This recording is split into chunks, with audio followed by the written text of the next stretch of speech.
تاسو به ډېرې زیاتې دا جملې اورېدلې وي، د ډېرو خلکو نه به اورېدلې وي چې یاره وي بس مونځ او دست حاجت نشته، بس ځان ټیک کا. یاد ساتئ دا جمله کم خلکو استعمالي، کم خلک استعمالي. تاسو ته پته ده کومو خلکو ته چې د مونځ او دست نه تکلیف وي، کومو خلکو ته چې د مدرسو نه تکلیف وي، جوماتونو نه ورته تکلیف وي، د الله والو خلکو نه ورته تکلیف وي، هغې څه وي؟ هغې وي بس دې ته حاجت نشته، ځان ټیک کا. ځان بس څنګه ټیک کې؟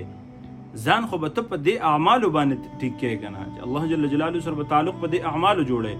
رسول الله صلی الله علیه وسلم چې فرمایلی دی چې مونځ چې کوم دی د څه نه سړی منع کوي؟ د فحش کارونو نه، ټیک شو که نه، د بې حیایي کارونو انسان منع کوي. تا هغه شان مونځ جوړ کړی دی، کومو خلکو چې هغه شان مونځ جوړ کړی دی هغې به غلط کارونه نه کي، د هغې زړونه به هم صفایي، هغې به الله سره تعلق هم جوړ کړی وي. خو یو سړی بالکل اړو مونځ او دس نه کي، خو هغه انسان خو پلیت انسان دی که نه، خو الله جل جلاله ته نشي رسېدی. د کافر او د مسلمان په منځ کې فرق څه دی؟ دا مونځ دی. نه یاد ساتئ، کم خلک چې دا جملې استعمالوي که نه، دا خلک اصل کې د دین نه ډېر لرې وي یا د دین نه ورته ډېر تکلیف وي. یار خپل الله جل جلاله سره تعلق جوړ کې، په مونځ باندې جوړ کې. ستا مونځ چې صحیح شو، ستا ټول اعمال به ټیک شي.